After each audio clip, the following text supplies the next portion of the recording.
আমাৰ অসমীয়া সমাজখনলৈ এটাই মই বাৰ্তা দিবলৈ বিচাৰোঁ, মনুষ্য জন্মটো এনেই নেপায়। কোৱাবতে বৰ্ততে দিছো বেদেছো তবে কি কৈছে তাৰে চতবন্ধ প্ৰকাৰং জ্ঞানম উদ্ভৱম। বিষ্ণু বৈষ্ণৱৰ এই কথাখিনি যেতিয়া জ্ঞান হ'ব, তেতিয়া বিষ্ণু বৈষ্ণৱৰ এই কথাখিনি অন্তৰত জাগৰণ হ'ব। ঈশ্বৰ কি, বৈষ্ণৱ কি, বিষ্ণু কি, এনেকুৱা এখন গ্ৰন্থ শাস্ত্ৰৰ উত্তম গীতা ভাগৱত বুলি কৈ থাকে ন। ভকত মাতিব গ'লে ভকত পাবলৈ টান হৈ গৈছে। আমাক উদ্ধাৰ হ'বৰ কাৰণে ভকত লাগিবই। ভকত যদি আমি নাপাওঁ, তেতিয়াহ'লে তেনেকুৱা অৱস্থাত আমি কেনেকুৱা ধৰণৰ পদক্ষেপ লোৱা ভাল? ভাৰতত আমি জন্ম লোৱাতেই প্ৰথম আমি নিজকে ধন্য মানিব লাগিব। কেলে আমি জীৱনটোলৈ আমি নিজে ধন্য হ'লে ভগৱানক আমি ধন্যবাদ দিব লাগিব। একেখন গাঁৱত চাপ'জ 100 ঘৰ মানুহ আছে, সেই একেখন গাঁৱৰ 100 ঘৰ মানুহৰ মাজত এটা নামঘৰ আছে, কিন্তু তেওঁলোকে 4টা বা 5টা ভাগত বিভক্ত হৈ লৈছে। আধ্যাত্মিকতাৰ ফালৰ পৰা চাবলৈ গ'লে মাধৱদেৱৰ তিথিয়ে হওক বা শংকৰদেৱৰ তিথিয়ে হওক, এটা নামঘৰতে 4বাৰ 5বাৰ 3বাৰ লৈকে সেই তিথিখন পাতে। সেইবোৰ কিমানলৈকে গ্ৰহণযোগ্য? অসমত এটা শব্দই খুব ট্ৰেণ্ড হৈ আছে, অসমীয়াগিৰি। আমাৰ যোনটো সংস্কৃতি, সেইটো যদি আমি ডেভেলপ কৰোঁ, গতিকে আমি যদি তেনেকে ধৰি লওক বিভিন্ন জাতি জনগোষ্ঠীৰ মাজত আমাৰ সত্ৰীয়া সংস্কৃতিটো যদি আমি প্ৰচাৰ প্ৰসাৰত অলপ গুৰুত্ব দিওঁ, তেওঁলোকেও যদি তেওঁলোকেতো গ্ৰহণ কৰেই বাৰু। আমি সকলো মিলিহে অসমীয়া জাতি সংস্কৃতি ৰক্ষা কৰি থাকিলে আমাৰ পেট চলিব নেকি? দিনটো বোলে বৰগীতকে গাই থকা পেট শুকুৱাই পেলাই সেইটোও কোৱা নাই।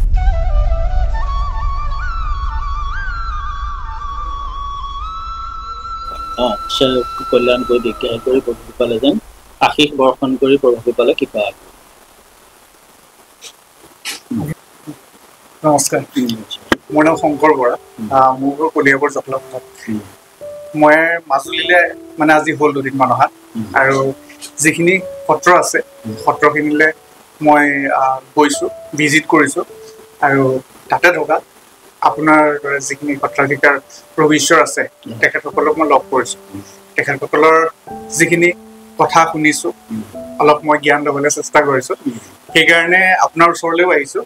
তো প্ৰথমতে মই আপোনাৰ ইন্ট্ৰডাকশ্যনটো, আপোনাৰ পৰিচয়টোৰ পৰা আগবাঢ়িব বিচাৰোঁ। মই হৰিদেৱ গোস্বামী, সত্ৰাধিকাৰ। এতিয়া মই সৰু সত্ৰ, গড়মূৰ সৰু সত্ৰ। গড়মূৰ বুলি ক'লে 2খন সত্ৰ আছে, গড়মূৰ বৰ সত্ৰ। আচলতে গড়মূৰ সত্ৰ এতিয়া সৰু সত্ৰ বুলি কওঁতে কিছু কথাত বৰ বুলি আহিব। এতিয়া গড়মূৰ সত্ৰ, গড়মূৰ সৰু সত্ৰ, 2খন সত্ৰৰ টকাটো ৰিপিটি সিপিটি। গতিকে ইয়াত যিটো পৰম্পৰাৰে সত্ৰৰ হেৰিখিনি চলে তাতো চলে। গতিকে সেইখন সত্ৰত মই উদাসীন সত্ৰাধিকাৰ হিচাপে মোৰ কাৰ্যকাল প্ৰায় 30 বছৰ মই কৰি গৈছিলোঁ। ইতিমধ্যে মই গাৰ্হস্থ্য জীৱন ল'বৰ কাৰণে মোৰ নিজৰে এখন সৰু সত্ৰ, যিহেতু এখন গৃহস্থী সত্ৰ প্ৰতিষ্ঠা কালৰ। গতিকে সেইকাৰণে মই ইয়াত 2015 চনৰ পৰা ইয়াতে মই বসবাস কৰি আছোঁ। মোৰ এইখন সৰু সত্ৰ, গৃহস্থী সত্ৰ। আপুনি কিমান বছৰ বয়সত আহিছিলে? মই আহিছিলোঁ 23 বছৰ বয়সত। 23 বছৰ বয়সত 84 চনতে আহিছোঁ।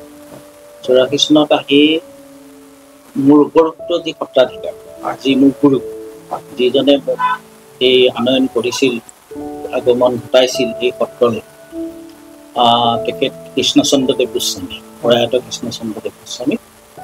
তেখেতে মোক এই সত্ৰলৈ অনাৰ পিছত বেছি দিন নাথাকিলে।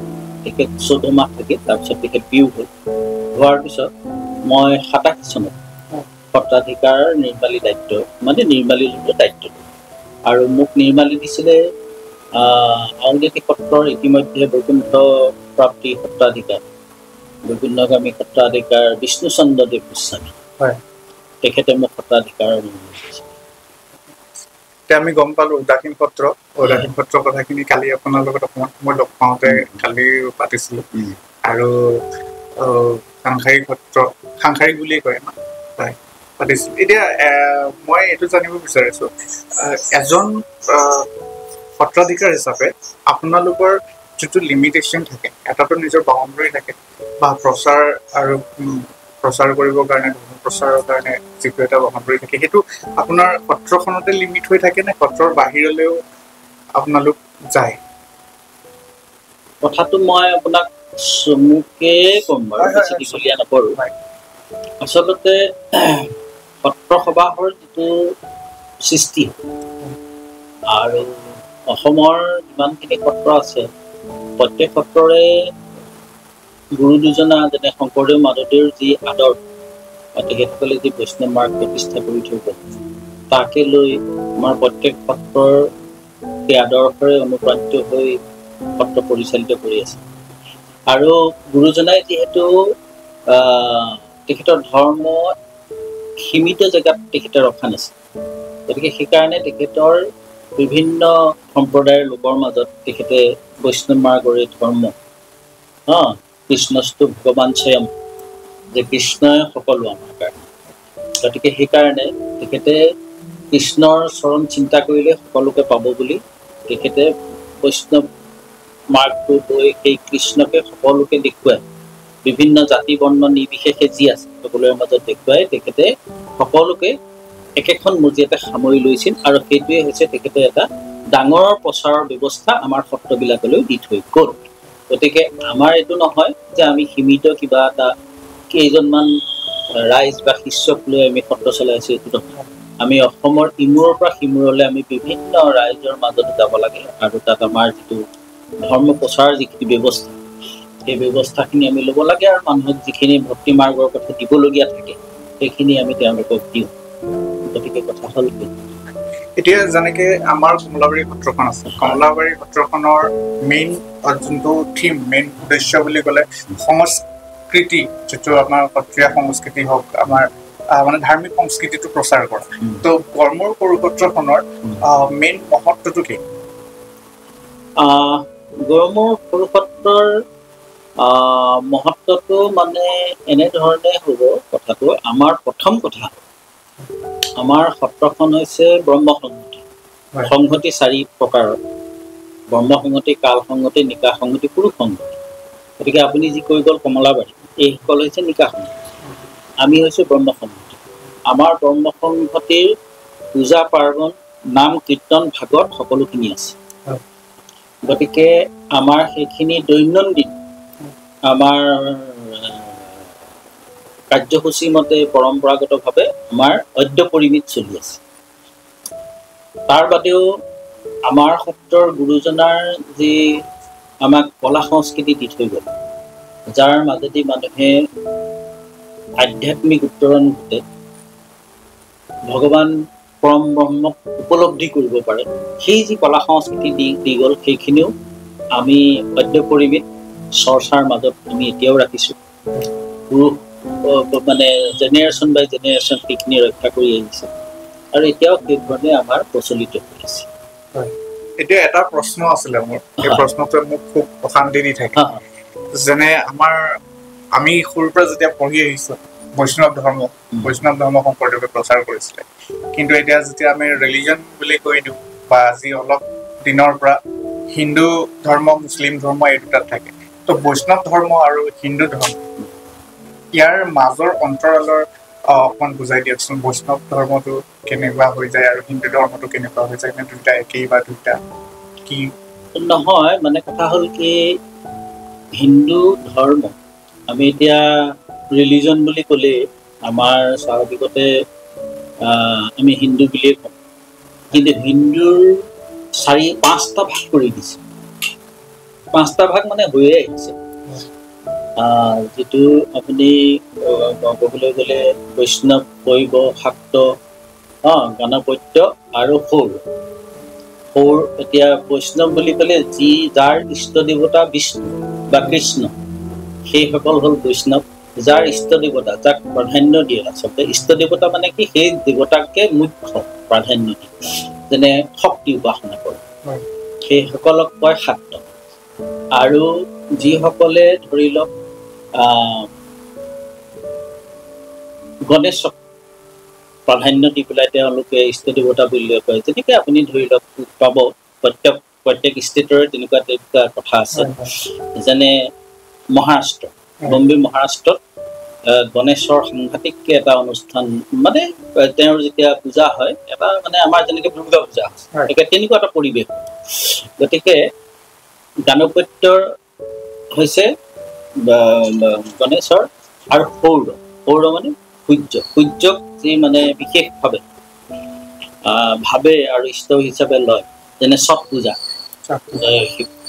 বিশেষকৈ বিহাৰী সম্প্ৰদায়ৰ লোকৰ মাজত আছে গতিকে এই 5 ভাগত শৈৱ শাক্ত বৈষ্ণৱ গাণপত্য আৰু সৌৰ এই 5 প্ৰকাৰে আমাৰ হিন্দু ধৰ্মত প্ৰচলিত হৈ আছে আৰু সেই বিশ্বাসে তেওঁলোকে আমাৰ যি হিন্দু ধৰ্মৰ ভিতৰত আছে সেই বিশ্বাসেৰে তেওঁলোকে সেই ইষ্ট দেৱতাক পূজা পাৰ্বণ কৰে এইখিনি কথা কিন্তু আমাৰ শংকৰদেৱ গুৰুজনাই সম্পূৰ্ণ ব্ৰহ্ম কৃষ্ণই আমাৰ ইষ্ট দেৱতা বুলি দেখুৱালে আৰু সেইকাৰণে আমাৰ গুৰুজনাৰ ধৰ্মটোক নৱবৈষ্ণৱ ভাগৱতী ধৰ্ম বুলি কোৱা যায় গতিকে সেইফালৰ পৰা ক'বলৈ গ'লে এই 5 প্ৰকাৰৰ যি আমাৰ ধৰি লওক ভাগ হৈ আছে হিন্দু ধৰ্মত গতিকে সকলোৱে সেই প্ৰকাৰে চলি আছে কিন্তু সকলোৱে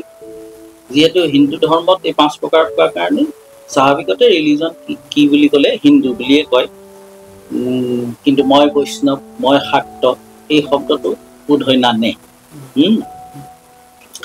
গতিকে সেইখিনিয়ে হৈছে মূল কথা মানে মই এইটো অলপ বুজাৰ দৰকাৰ আছিলে বেলেগ মানুহৰ কথা নাজানো মোৰ কাৰণে এইটো বহুত প্ৰয়োজনীয় আছিলে বৈষ্ণৱ ধৰ্ম আৰু হিন্দু ধৰ্মৰ মাজত একচুৱেলি আছে কানেকশ্যনটো কেনেকুৱাকে আছে সেইটোৱে এতিয়া মানে মই এইটো বুজি পালো মই এইটোৱে বুজি পাইছো ধৰক বৈষ্ণৱ ধৰ্মৰটো এনেকুৱা হৈছে হিন্দু ধৰ্মৰ পৰাই উৎপত্তি হৈছে আৰু হিন্দু ধৰ্মত যিকেইটা আপুনি ক'লে যেন বিভক্ত হৈ আছে মানে ভাই ককাইৰ নিচিনা তাৰ মাজতে আমাৰ হয় 5টা ভাগত বিভক্ত হৈ আছে তাৰে যোনটো আমি ফলো কৰো নৱবৈষ্ণৱ ধৰ্ম সেইটো তাৰ মাজৰে এটা হয় কোনোবা বৈষ্ণৱ এজনে ধৰি লওক কাইলৈ ধৰি লওক দুৰ্গা পূজা হৈছে ক'ৰবাত কালী পূজা হৈছে কোনোবা বৈষ্ণৱ এজনে ধৰি লওক তেওঁ বৈষ্ণৱে কিন্তু তেওঁ কাইলৈ দুৰ্গাকো সেৱা কৰিছে বা কালীকো সেৱা কৰিছে সেইবুলি তেওঁৰ ধৰ্ম নষ্ট নহয় দেই গতিকে কৰিব পাৰে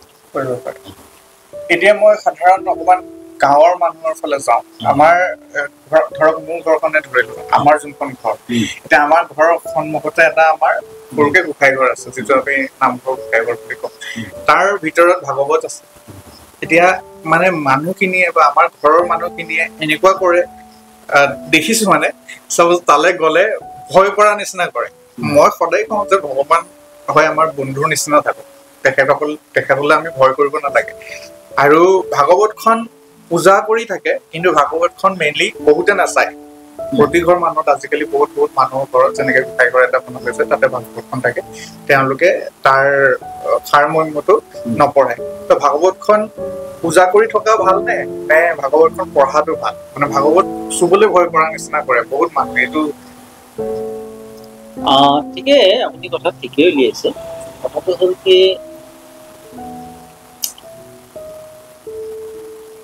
ভাগৱতে প্ৰথম কথা হ'ল কি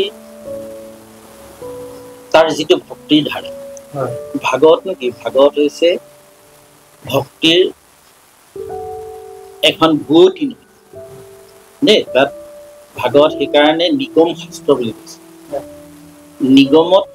নিগম হলেহে ভক্তিটো বেছি গাঢ় দৃঢ় হয় গতিকে নিগম কল্পতৰু গলিতং ফলং সুকুমুখাত অমৃত দ্ৰৱসংযুতং পিবতং ভাগৱতং ৰসমাল ভুৰভু ৰসিকা ভুবিভাগা সেই ভাগৱতক নিগম শাস্ত্ৰ সেই ভাগৱতক জানিবলৈ হ'লে ভাবুক হ'ব লাগিব ভাবুকৰ অৰ্থটো এইটো যে জনাৰ যিটো মনত যিটো অনুসন্ধিতমূলক যিটো মানে থাকিব লাগিব ইচ্ছা প্ৰৱণতা সেইটো কিন্তু পুৰা থাকিব যে ভাগৱতে আজি এই আখ্যানটো তেনেকৈ কৈছে ইয়াৰ পিছত কি আছে সেই বস্তু এনেই কাণেৰে শুনি গুচি গ'লে নহ'ব সেইকাৰণে কয় যে যিকোনো আমাৰ শাস্ত্ৰ কাণেৰে শুনা কথা নহয় তাক শুনিব লাগিব মনৰ ভিতৰৰ পৰা শুনিব যেনে আমাৰ স্বাভাৱিকতে কয় ল'ৰা ছোৱালী যেতিয়া পঢ়ি থাকে খুব ডাঙৰ ডাঙৰকৈ কিতাপবোৰ পঢ়ি থাকিলে মাকে কৈ দিয়ে তহঁতি মন লগাই পঢ়িছনে হয় নহয় সেইটো কথা গতিকে আমি শাস্ত্ৰ বুলি ক'লে মনৰ ভিতৰৰ পৰা শুনিব লাগিব আৰু মনৰে শুনিলে কি হ'ব হৃদয়ত মন্থন হ'ব দেই মন্থন হ'লে তেতিয়া কি হৈছে কি নাই হোৱা গোটেই সাৰ তত্ত্ব কথাখিনি উপলব্ধি কৰিব সেইকাৰণে কৈছে যে হকাৰং ভাবুকং গেয়ং ভাগৱতৰ 4টা আখৰৰ বৰ্ণনা আছে এটা আছে ভাত দিতি চাউল লৈছো গিয়তে চনকা দেৱী ভুৱাবতই কৈছে বৰ্ততে ত্ৰিশু বেদেশু তাৰে চকলং জগত ভাদিতে সৰ্বলোকেশু গিয়তে চনকা দেৱী গতে গিয়তে চনকা দেৱী ভুৱাবতে বৰ্ততে ত্ৰিশু বেদেশু তবে কি কৈছে তাৰে চকলং এইখিনি ব্যাখ্যাটি দীঘল মই এটা দীঘলীয়া দীঘল দিব পাৰোঁ আৰু এটা সংজ্ঞা দিছে যে ভকাৰং ভাবুকং গে বকাৰং জ্ঞান উদ্ভৱম বকাৰং বৈষ্ণৱী জ্ঞান তকাৰং তত্ত্বভাৱকম তাৰমানে ভাগৱতক শুনিবলৈ গ'লে তাক ভালকৈ শুনিব লাগে সেই ইচ্ছাটোক প্ৰবলকৈ ল'ব লাগিব তাৰ মানে যে সোমাই পৰিব লাগিব এই মনেৰে শুনিব লাগিব শুনিলে কি হ'ব গকাৰং জ্ঞানম উদ্ভৱম তেতিয়াহে জ্ঞানটো উদ্ভৱ হ'ব এনেই কাণেৰে শুনি পেলাই আৰু গালে মেলিলে গধূলি আৰু সমাজত বহুত আছে তেনেকুৱা তেনেকৈ নহয় গকাৰং বৈষ্ণৱী জ্ঞান তেতিয়া কি হ'ব বিষ্ণু বৈষ্ণৱৰ এই কথাখিনি যেতিয়া জ্ঞান হ'ব তেতিয়া বিষ্ণু বৈষ্ণৱৰ এই কথাখিনি অন্তৰত জাগৰণ হ'ব ঈশ্বৰ কি বৈষ্ণৱ কি বিষ্ণু কি সেই তেতিয়া তাত সোমাওঁতে তেতিয়া কি হ'ব তত্ত্ব ভাৱ তেতিয়া আচল তত্ত্বটোৰ ভাৱ ইয়াত জাগৰণ এতিয়া ভাগৱতে সেইকাৰণে এনেধৰণে ভাগৱতক আমি দৃষ্টিৰে চাব লাগিব বা ভাবিব লাগিব দেই এতিয়া আপোনাৰ প্ৰশ্নলৈ মই আহিছোঁ ভাগৱতখন যিহেতু মই কৈছোঁ যে ভাগৱত হ'ল ভক্তিৰ এটা ধাৰা এখন নদী বৈ আছে গতিকে ভাগৱতক আমি অধ্যয়ন কৰিব লাগে আমি চৰ্চা কৰিব লাগে আৰু ভাগৱতক আমি যিটো মান্য কৰি গুৰুজনাই যিধৰণ দি থৈ গৈছে যে ভাগৱত প্ৰতিষ্ঠা কৰিব লাগে গতিকে ভাগৱত হৈছে বাংময় মূৰ্তি বুলি কৈছে আমাৰ অষ্টবিধ মূৰ্তি আছে তাৰ ভিতৰত ভাগৱতো হৈছে বাংময় মূৰ্তি সেইকাৰণে ভাগৱতত আৰম্ভণিতে ভগৱান পুৰুষৰ লগত ভাগৱতক মিলাই দিছে যে পুৰুষৰ কি কেইটা অংগ ভাগৱতত মিলিছে যেনে প্ৰথমে দ্বিতীয় স্কন্ধে চৰণ দুত প্ৰথম আৰু দ্বিতীয় স্কন্ধটো ভগৱানৰ চৰণ এইখিনি বৰ দীঘলীয়া নকৰোঁ এইটো কোৱা হয় যে ভাগৱত মূৰ্তি গতিকে এই ভাগৱত মূৰ্তি হৈ পেলাই তেওঁ আমাৰ আসনত প্ৰতিষ্ঠা কৰিবলৈ গুৰুজনাই দি থৈ গৈছিল আৰু সেইকাৰণে প্ৰতিষ্ঠা কৰি মান্য সতকাৰে ৰাইজে তাত সেৱা কৰি থাকে বা যি প্ৰাৰ্থনা হয় তাত কৰে এটা সময়ত আপুনি কোৱাৰ দৰে এতিয়াও যদি আছে মই নাজানো ভাগৱত চুবলৈ এতিয়াও দেই সেইটো কিন্তু আছে আমাৰ মাজত পুৰাণ মহাভাৰত ৰামায়ণ এইসকল চৰ্চা কৰি থাকে কিন্তু এতিয়া কথা হ'ল ভাগৱতখন ইমান উচ্চ পৰ্যায়ত ইয়াত মানে ভক্তিৰ ধাৰাটো আছে আৰু ভাগৱত এনেকুৱা এখন গ্ৰন্থ শাস্ত্ৰৰ উত্তম গীতা ভাগৱত বুলি কৈ থাকে ন গতিকে গীতা আৰু ভাগৱত তাৰ নিচিনা উত্তম শাস্ত্ৰ আৰু নাই দেই গতিকে সেই ভাগৱতত আজি বহুত মানুহ আছে যে চুবলৈ গতিকে ভাগৱতক অধ্যয়ন আৰু চৰ্চা কৰিবলৈ আমাৰ মানুহে প্ৰয়াস কৰিব লাগে আৰু ঠিক তেনেকৈ সমাজত এজন বিশেষ পাঠেকী গুৰু হতুৱাই যিটো আমাৰ পৰম্পৰা সেইমতে গুৰুৰ ওচৰলৈ নি তেওঁক সেই পাঠেকী হ'বৰ কাৰণে যিখিনি নিয়ম নীতিৰ প্ৰয়োজন সেই নিয়ম নীতিখিনি কৰাই ল'ব লাগে তেওঁ ভাগৱত আনিলে হ'লে তেওঁ পাঠ কৰিলে সকলোৱে শ্ৰৱণ কৰিব পাৰে সৰু ল'ৰা ছোৱালীও শ্ৰৱণ কৰিব পাৰে আৰু সেইটো খুব ভাল বুলিয়ে মই ভাবোঁ কাৰণ ভাগৱতে বৰ সুন্দৰ মানে বাৰ্তা আমাৰ সমাজত মানে মানুহৰ পৰিশীলিত জীৱন এটা মানুহৰ পৰিশীলিত জীৱন এটা হ'ব লাগে। সেই পৰিশীলিত জীৱনটোৰ কাৰণে যিখিনি আমাক প্ৰয়োজন সেই কথাখিনি ভাগৱতে বৰ সুন্দৰভাৱে আমাক দি দিছে। প্ৰহ্লাদৰ কথা আছে, ধ্ৰুৱৰ কথা আছে, কপিল মুনিৰ কথা আছে, এনেকৈ বিভিন্ন আছে আৰু দেহতত্বৰ কথা আছে তাত। ৰজা কি আছিলে তেওঁ মই পাহৰিছোঁ, তেওঁৰ গোটেই দেহতত্বৰ কথা সেইটো উপাখ্যান বুলি কয়। এনেকৈ আৰু সেইখিনি গতিকে ভাগৱত পঢ়িব লাগে, মোৰ বোধে অধ্যয়ন কৰিব লাগে আৰু চৰ্চা কৰিব লাগে, তাকে এটা নিয়ম নীতিৰ মাজতে। এনেই আৰু সেইটো কৰিব নালাগে যে ল'ৰা ছোৱালীয়ে যেনেকে কি টেবুলত কিতাপখন মেলি লয়, বোলে বিচনাতে মেলি ল'লে, সেইটো নালাগে। শাস্ত্ৰখনক যথা মান্যতা দি, যথা সন্মান দি, সেই য'ত ভাগৱতখনৰ সন্মান ৰয় সেই স্থানত ৰাখি ভাগৱত শ্ৰৱণ কীৰ্তন কৰে। এতিয়া দুটামান প্ৰশ্ন মনত সদায় উত্থাপন হৈ থাকে। মই যেতিয়া সৰু আছিলোঁ, মানে আমাৰ ঘৰত দেখি আহিছোঁ, আমাৰ ঘৰত সত্যনাৰায়ণ পূজা এভাগ পাতে, বিষ্ণু পূজা বুলিও ক'ব পাৰোঁ, সত্যনাৰায়ণ পূজা হ'ব। তেতিয়া আমাৰ ঘৰত খুব এটা ভিৰ হয় ভকতৰ। কিন্তু আজি প্ৰায় 3-4 বছৰৰ পৰা দেখি আহিছোঁ, এনেকুৱা নহয় যেন আমাৰ ঘৰৰ মানুহে ভকত মাতিব বিচৰা নাই, কিন্তু ভকত মাতিব গ'লে, মই অকল আমাৰ ঘৰৰ কথাই কোৱা নাই, নহ'লে আমাৰ গাঁৱৰ মানুহখিনিয়ে বেয়া পাব, তাৰমানে বেলেগতো দেখিছোঁ ভকত মাতিবলৈ গ'লে ভকত পাবলৈ টান হৈ গৈছে।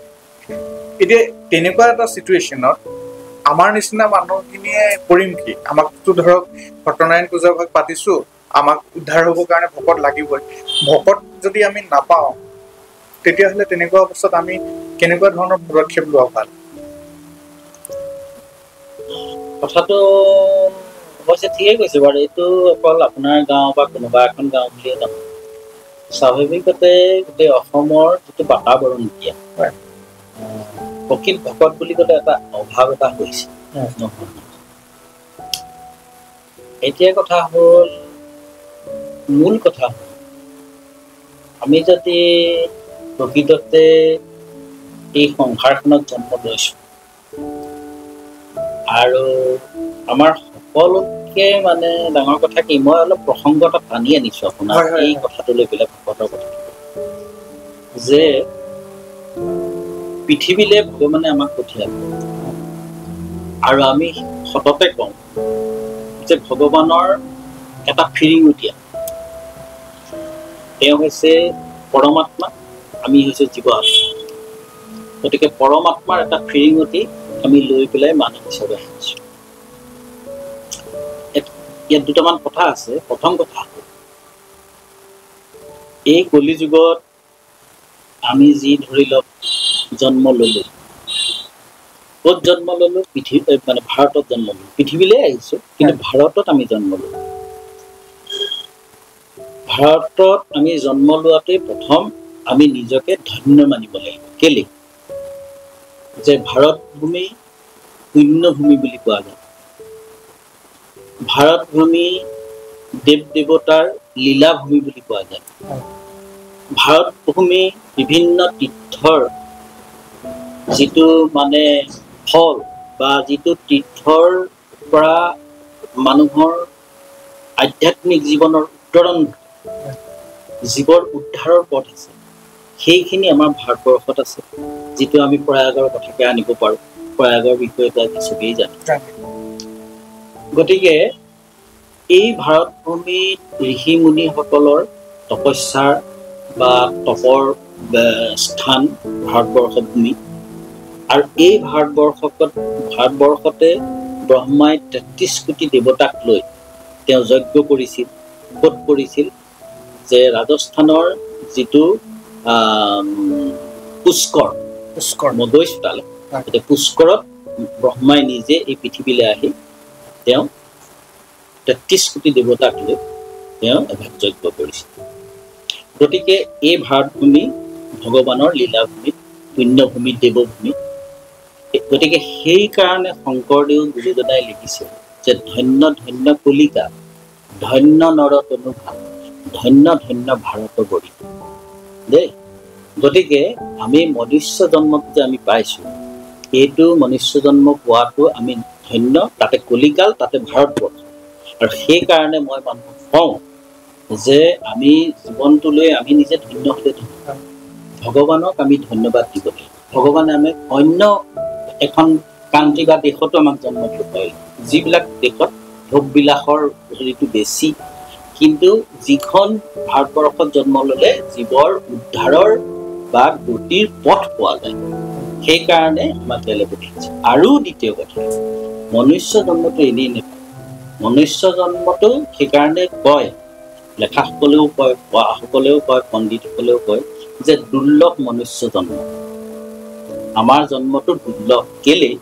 আমাৰ পুৰাণে কৈছে যে 84 লক্ষ জন্ম মৃত্যু জন্ম মৃত্যু জন্ম মৃত্যু কৰি কৰি কৰি কৰি আমাৰ মনুষ্য জন্ম পোৱা যায়। সেইটো 84 লক্ষ যোনিৰ মৃত্যুৰ পিছত বুলি কৈছে। সেইকাৰণে আমাৰ জন্মটো দুৰ্লভ মনুষ্য জন্ম।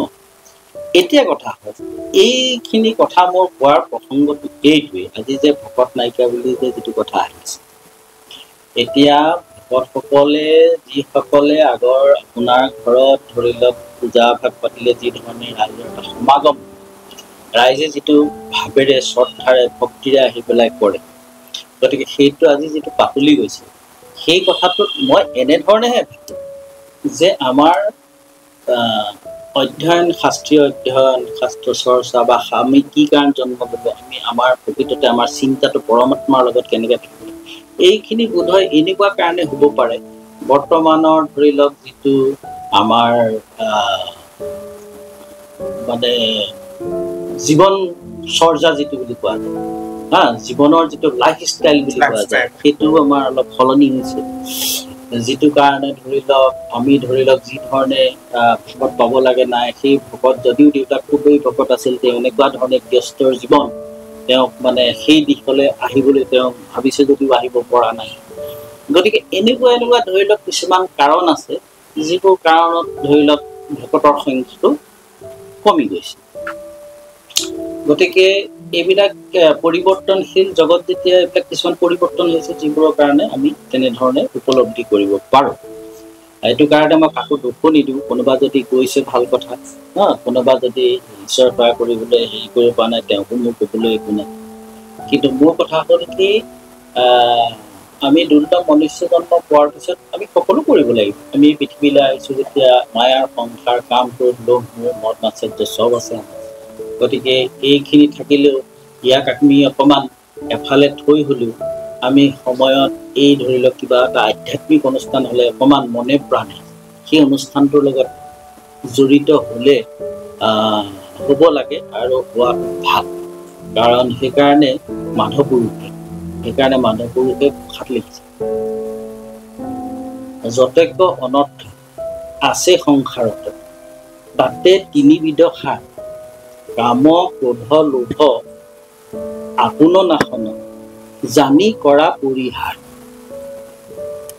মাধৱপুৰুষৰ যদি ঘোষাখনো ৰাইজে ভালকে পঢ়ে, ভাগৱতটো পঢ়ক, কোনো কথা নাই, নপঢ়িলে আমি নিজক চিনি পাবলৈ, আমি কোন, আমি ক'ৰ পৰা আহিছোঁ, আমি কি, এই গোটেই প্ৰশ্নবিলাক তাৰ উত্তৰ গুৰুজনাই মাধৱপুৰুষে বৰ ধুনীয়াকৈ আমাক দি থৈ গৈছে। তাকে খালি যেনিবা আমাৰ অধ্যয়ন লাগিব, তাৰ মাজত সোমাব লাগিব, তাৰ কথাখিনি বুজিব লাগিব। তেতিয়াহে গীতাখনৰ কথা মাধৱপুৰুষে 4টা লাইনত থৈ দিলে। মই মানে মাধৱপুৰুষৰ মানে যি গীতা 18 অধ্যায়, 700 কিমান শ্লোক আছিলে বোলা, মই অকণ পাহৰিছোঁ। যিখন গীতা শাস্ত্ৰই আজি পৃথিৱীত আলোড়নৰ সৃষ্টি কৰি আছে, হয়নে?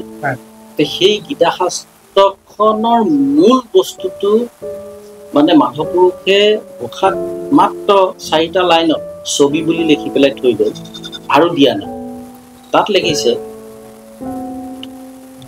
ভগৱন্ত ভক্তিযুক্ত পুৰুষৰ আত্মাবোধ, মাধৱৰ প্ৰসাদ মিলয়, কৃষ্ণৰ কৃপাত যেবে গুচয় সংসাৰ ভয়, এহি মানে গীতাৰ অনিক। ইমান সুন্দৰকৈ 4 কথা, গোটেই গীতাখন পঢ়িব নালাগে। তাৰ মাজত কৈছে যে তুমি ভগৱান ভক্তিযুক্ত, পুৰুষৰ আত্মবোধ, মানে ভগৱান সদায় তেওঁ ভক্তিটো বিচাৰে দেই। তেওঁ সদায় ভক্তিটো বিচাৰে হেৰিৰ পৰা, এই ভক্তৰ পৰা। আৰু পুৰুষৰ আত্মবোধ, সেই আত্মবোধ পুৰুষৰ যেতিয়া কৰিব, তেতিয়া কি হ'ব যে মাধৱৰ প্ৰসাদ মিলিব। মাধৱ মানে মাধৱদেৱৰ কথা নাই, ভগৱানৰ এটা মাধৱ। সেই মাধৱে তেতিয়া আশীৰ্বাদ কৰিব। তেতিয়া কি হ'ব? আশীৰ্বাদ কৰিলে সেই কৃষ্ণৰ কৃপাত যেবে গুচয় সংসাৰক হয়, এই মানে গীতাৰ মেইন। গতিকে 4টা লাইনত মাধৱপুৰুষে ইমান ধুনীয়াকৈ থৈ গৈছে, গোটেই গীতাৰ সাৰটো দি থৈ। গতিকে এই গীতা শাস্ত্ৰখনৰ কথাটো সুন্দৰভাৱে ভক্তি মাৰ্গৰ কথা তাতো আছে। সেই কথাবোৰ হ'ল তেনেকুৱা। মই ভাবোঁ শাস্ত্ৰৰ মাধ্যমেদি আমি যাব লাগিব, কাৰণ আমালৈ সেইখিনি থৈ গৈছে। গতিকে বেদো পঢ়িব নালাগে, ধৰি লওক ভাগৱতৰ মাজলৈও ইমান যাব নালাগে। মই দেই যাওক, ৰাইজে এইখিনি হেৰি কৰক, তেনেকুৱা। কিন্তু মোৰ চমুকে বুজিবলৈ বা চমুকে নিজক বুজিবলৈ বা নিজে এই সংসাৰৰ পৰা উদ্ধাৰ হ'বলৈ, সেই পৰমাত্মাৰ লগত বিলীন হ'বলৈ, আমাকনো ঈশ্বৰে পৃথিৱীলৈ কেলৈ পঠিয়াইছে? মানুহ হিচাপে পঠিয়াইছে আমাক এটা শ্ৰেষ্ঠ জ্ঞান পঠিয়াইছে। সেই শ্ৰেষ্ঠ জ্ঞানটো অন্যত বৰকে ব্যৱহাৰ কৰিবলৈ মানে কৈছে, কৰিবলৈ কৈছে। সংসাৰ এইখন যেতিয়া আমি কৰ্মযুগটো হেৰিত আছে, এই গীতাটো আছে, আমি কৰ্ম কৰি যাব লাগিব। কিন্তু কৰ্মৰ মাজত আমাৰ চিন্তাটো থাকিব লাগিব যে আমি পুনৰ যাতে আমাৰ জীৱটোৱে ক'ৰবাত আকৌ মৃত্যুৰ পিছত তলং মলং হৈ যাতে ঘূৰি ফুৰিব নালাগে, আকৌ যাতে ভগৱানৰ চৰণত যেনেকৈ আমাক পঠিয়াইছিলে যাতে তেওঁতে আমি আকৌ লৈ যাব পাৰোঁ। সেইটোৱে হৈছে ৰাসৰ আচল তত্ত্ব, হয়নে? য'ত ভক্তি ৰসটোৱে হৈছে ৰাস। গতিকে য'ত হেৰিয়ে গোপীসকলে ভগৱানৰ লগত একাত্মবোধ হৈ গ'ল লাষ্টত, একো নাই আৰু তেওঁলোক দুয়ো মানে গোপীসকল আৰু কৃষ্ণদেৱ এক আত্মা হৈ গ'ল। সেইকাৰণে জীৱ আত্মা পৰমাত্মাৰ মিলন ৰাস বুলি কোৱা যায়। এতিয়া কিছুমান মই যেতিয়া ঘূৰি থাকোঁ, মই কৈছোঁ আপোনাক, মই বাইক ৰাইড কৰি যেতিয়া মই ঘূৰি থাকোঁ, কিছুমান বস্তু দেখোঁ, মানে আধ্যাত্মিকতা, যোনটো আধ্যাত্মিকতা আছে একেখন গাঁৱত। চাপ'জ 100 ঘৰ মানুহ আছে, সেই একেখন গাঁৱৰ 100 ঘৰ মানুহৰ মাজত এটা নামঘৰ আছে, কিন্তু তেওঁলোকে 4টা বা 5টা ভাগত বিভক্ত হৈ লৈছে। এতিয়া আধ্যাত্মিকতাৰ ফালৰ পৰা চাবলৈ গ'লে মাধৱদেৱৰ তিথিয়ে হওক বা শংকৰদেৱৰ তিথিয়ে হওক, তেওঁলোকে এটা দিনত এটা নামঘৰতে 4বাৰ 5বাৰ 3বাৰলৈকে সেই তিথিখন পাতে। তো সেইবোৰ কিমানলৈকে গ্ৰহণযোগ্য? 100 ঘৰ মানুহৰ ভিতৰত এনেকুৱা এটা 4টা খেল, 100 ঘৰ মানুহ 4টা খেল আৰু এটা নামঘৰ, তো এইটো কিমান দূৰলৈকে গ্ৰহণযোগ্য? তাতে মানে ক'ৰবাত মই দেখোঁ যেন সেই বস্তুটো এইটো দেখায়, আধ্যাত্মিকতাটো নেদেখায়। মই ভাবোঁ আধ্যাত্মিকতাটো নেদেখায়, সেই তাৰ মানুহখিনিৰ মাজত যিটো সম্প্ৰীতি আছে, সেই সম্প্ৰীতিটো আছে নে নাই, সেই বস্তুটো ৰিপ্ৰেজেণ্ট কৰে মই ভাবোঁ। তো তেনেকুৱাবোৰ কিমান দূৰলৈকে গ্ৰহণযোগ্য? এইটোতো গ্ৰহণযোগ্য হ'বই নোৱাৰে। হয়, এইটো কোনো কথাতে এটা নামঘৰ 4টা খেল, সেইটো কোনো পধ্যেই গ্ৰহণযোগ্য হ'ব। কথা হ'ল আজি হয় বিভিন্ন সমাজত তেনেকুৱাবিলাক হৈছে, ভাগে ভাগে আঁতৰি গৈছে। এইটো মোৰ মতে কিছুমান এনেকুৱা কিছুমান বেছি ডাঙৰ কথাও নহয়, সৰু কথাৰ মাজেৰে আঁতৰি যায় আছে। আমাৰ মাজুলীটো মই দেখিছোঁ তেনেকুৱা। মই মাজে মাজে বুজাওঁ তেওঁলোকক যে তোমালোক এটা নামঘৰক লৈ যি দুখেল হৈ আছে, দুখেলে এক হোৱাচোন, তেতিয়ালৈকে তোমালোকৰ শক্তি বাঢ়ে।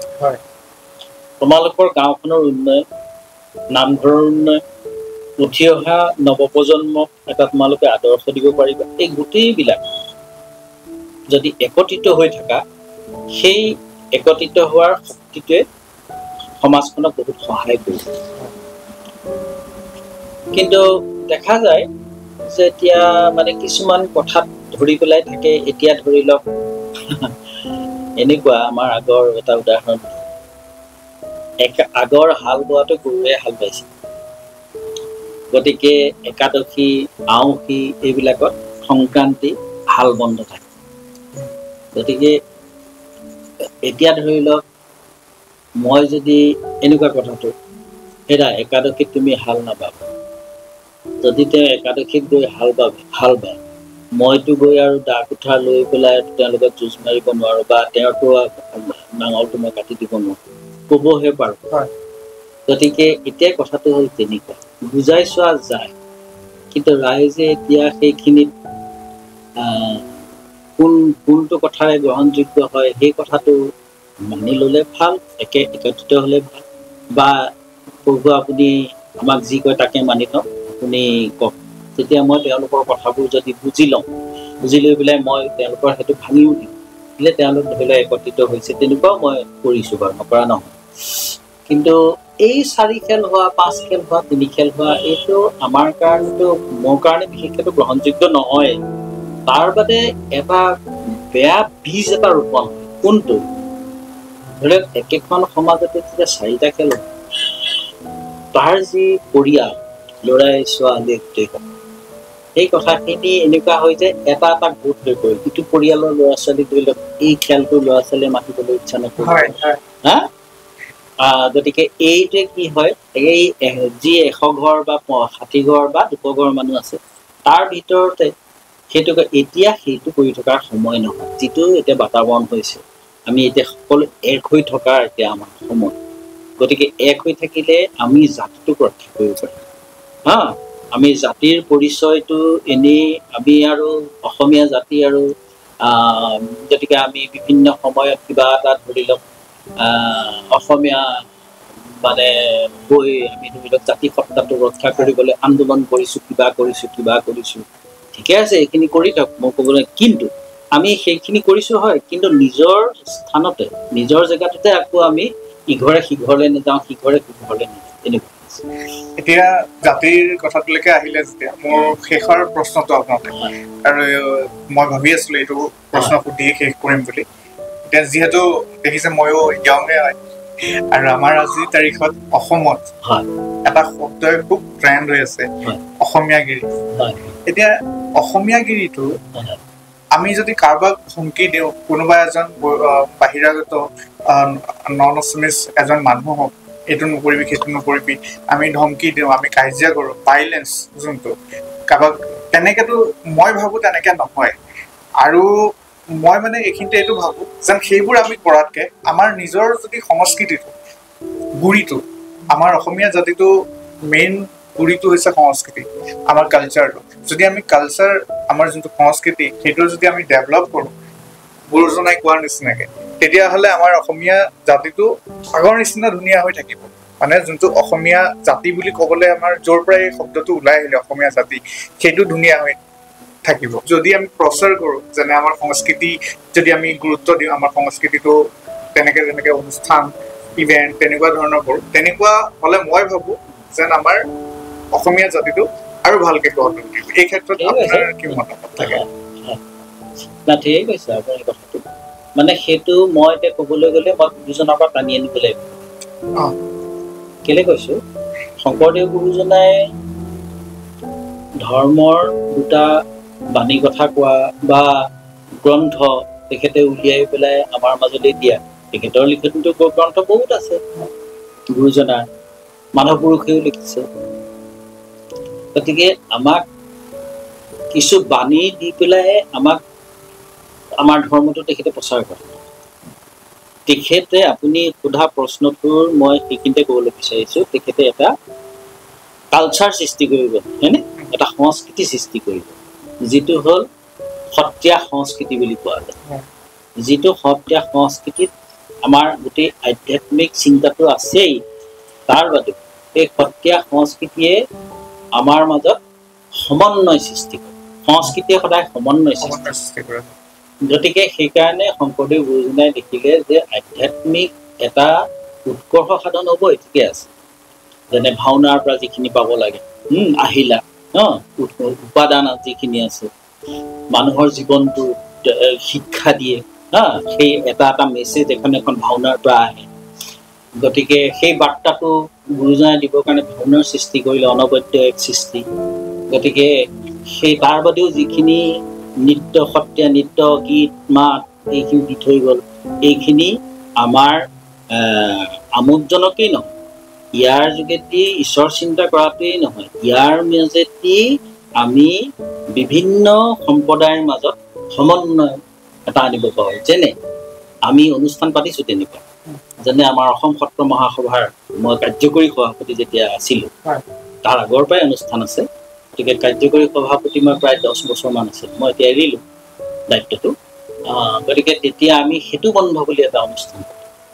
সেই সেতু বন্ধ অনুষ্ঠানটোত অৱশ্যে আমি তাত যিখিনি লোক সংস্কৃতি, লোক সংস্কৃতিও আমি স্থান দিওঁ, কিন্তু বেছিভাগ আমি তাক গুৰুত্ব দিওঁ যে আমাৰ সত্ৰীয়া সংস্কৃতি ইয়াৰ মাজত বেছি গুৰুত্বতা পাব লাগে। যেনে আমি আৰম্ভিত এটা বৰগীত গালোঁ, সেই বৰগীতটো আমাৰ অকল সত্ৰৰ বাহিৰে গাব লাগিব সেইটো নহয়, আমি মিচিং ল'ৰা এজনকো দি দিছোঁ গাব।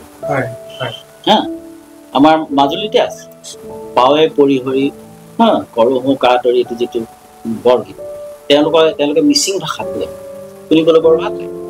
গতিকে সেই মিচিং সমাজক দিছোঁ বৰগীত গাবলৈ।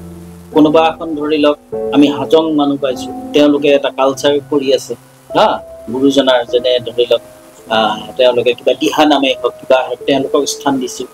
গতিকে এনেকে আমি সেতু বন্ধন অনুষ্ঠানটোৰ যোগেদি আমি এটা তেনেকুৱা সমন্বয়ৰ সৃষ্টি এটা আমি কাৰ্যসূচী প্ৰত্যেক বছৰে আমি লৈ আছিলোঁ আৰু এতিয়াও চলি আছে, কিন্তু মই এতিয়া আঁতৰি আহিলোঁ আৰু।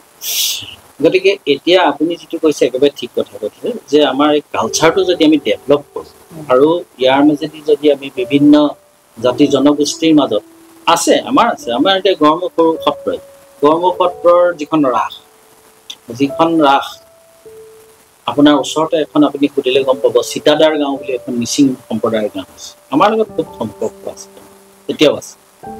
তেওঁলোকে আজি অতীজৰ পৰা অতীজ কি আৰু মই সত্ৰলৈ অহাৰ আগৰ পৰা তাত ৰাস কৰে, আৰু সেই ৰাসখন আমাৰ সত্ৰৰ পীতাম্বৰদেৱ গুৰু ঈশ্বৰে, আমাৰ যিজন স্বাধীনতা সংগ্ৰামী সমাজ সংস্কাৰক পীতাম্বৰদেৱ গোস্বামী প্ৰভু আছিল, তাৰমানে মোৰ ওপৰৰ যিজন সত্ৰাধিকাৰ তেখেতৰ ওপৰজন আছিল, তেখেতে সেই ৰাসখন তাত শিকোৱাইছিল যে তোমালোকেও ৰাস কৰা।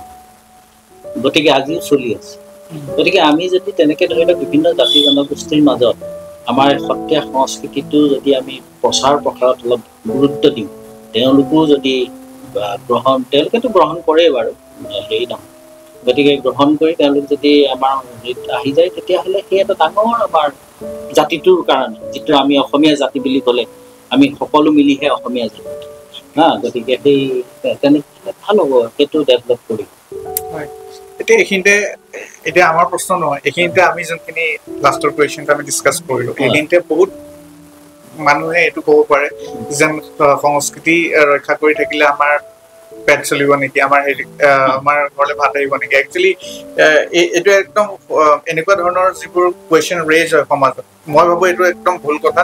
কাৰণ শংকৰদেৱে মাধৱদেৱে যেতিয়া সংস্কৃতি ৰক্ষাৰ কাৰণে সংস্কৃতি প্ৰচাৰ চলাইছিলে, তেওঁলোকে এনেকুৱা কোৱা নাছিলে নহয় যেন আপোনালোকে দিনটো খোলটো বজাই থাকিব, দিনটো সত্ৰীয়া নাচিয়ে থাকিব। একচুৱেলি এইবোৰ মই ভাবোঁ যেন এইবোৰ যোনবোৰ সংস্কৃতি হয়, এইবোৰে আমাৰ অসমীয়া জাতিটোক ৰিপ্ৰেজেণ্ট কৰে, আৰু সেইকাৰণেহে মই এইটো কথা ভাবিছোঁ যেন ক'ৰবাত হুলস্থুল কৰাতকে আমাৰ যিখিনি বস্তুৱে আমাক ৰিপ্ৰেজেণ্ট কৰে, আমি সেইখিনি বস্তুক আদৰি লোৱাটো আৰু প্ৰচাৰ কৰাটো ভাল। মোৰ অপিনিয়ন একচুৱেলি সেইটো কাৰণে মই কৈছোঁ। গোটেই দিনটো মই গান পোৱা নাই, আৰু হয়তো চাগে আপোনাৰ লগতো মিলিব মোৰ এই অপিনিয়নটো, হয়নে? আপোনাৰ অসমীয়াত এটা কথা আছে, মুখে ৰাম নাম হাতে কীটকাম। ৰাম নামো লোৱা আৰু হাতেৰে তুমি কামো কৰা। সেইটোৱে কৈছে আপুনি যে দিনটো তোমাক অকল আৰু খোলটো বজাই থকা কথাটোৱে আমাক শিকোৱা নাই, বা গুৰুজনাই কোৱা নাই, আৰু দিনটো বোলে বৰগীতকে গাই থকা পেট শুকুৱাই পেলাই সেইটোও কোৱা নাই। গতিকে আমি কৰ্মৰ মাজেৰে আমি এই সংস্কৃতিটো ধৰিবৰ কাৰণে যিকণ পৰা যায় কৰিব লাগে। আৰু মূল কথা হ'ল যে এটা জাতিৰ এটা সংস্কৃতি আছে, এইটো নহয় যে আমাৰ অসমীয়াই আছে। প্ৰত্যেকটো জাতিগত কথা বা বিভিন্ন ষ্টেটবিলাক যিবোৰ আমাৰ ভাৰতবৰ্ষত আছে, প্ৰত্যেকৰে নিজৰ নিজৰ সংস্কৃতিৰে তেওঁলোক পৰিচয় পাই আছে, সকলোখিনি সংস্কৃতি পৰিচয় পাই আছে। আজি আজি আজি আজি ভাৰত মানে আন্তঃৰাষ্ট্ৰীয় পৰ্যায় আজি আন্তঃৰাষ্ট্ৰীয় পৰ্যায়ত যেতিয়া আমাৰ সত্ৰৰ পৰা নিমন্ত্ৰণ হয় গুৰুজনাৰ সংস্কৃতিক তেওঁলোকে বিচাৰে তেতিয়া ধৰি লওক ৰাম বিজয় ভাওনা কৰি ধৰি লওক পাৰিজাত ভাওনা অংকীয়া ভাওনা কৰি তেনেকেতো কৰি আছে কমলাবাৰীও গৈ আছে বা এনেকে সত্ৰসমূহ বা বেলেগ আজিকালি স্কুলবিলাক হৈছে ন সেই স্কুলবিলাকৰ পৰাও গৈ থাকে এতিয়া সেইটো যিটো ৰিপ্ৰেজেণ্ট হৈছে সেইটো অসম বুলি হৈছে আৰু অসমীয়া জাতিৰ এটা অনুষ্ঠান বুলি হৈছে হয় গতিকে সেইকাৰণে সংস্কৃতিটো আমি যদি এৰি দিওঁ পাহৰি পেলাওঁ তেতিয়াহ'লে আমি নিজে নিজক একো পৰিচয় দিব নোৱাৰোঁ সেইটো সেই কথাটোৱে আমি যোনখিনি মানুহে চিঞৰ বাখৰ কৰি থাকো অসমীয়াগিৰি বুলি আমি বস্তুটো ট্ৰেণ্ডত আনিছো অসমীয়াগিৰি তেতিয়াহে থাকিব যেতিয়া আমাৰ সংস্কৃতি থাকিব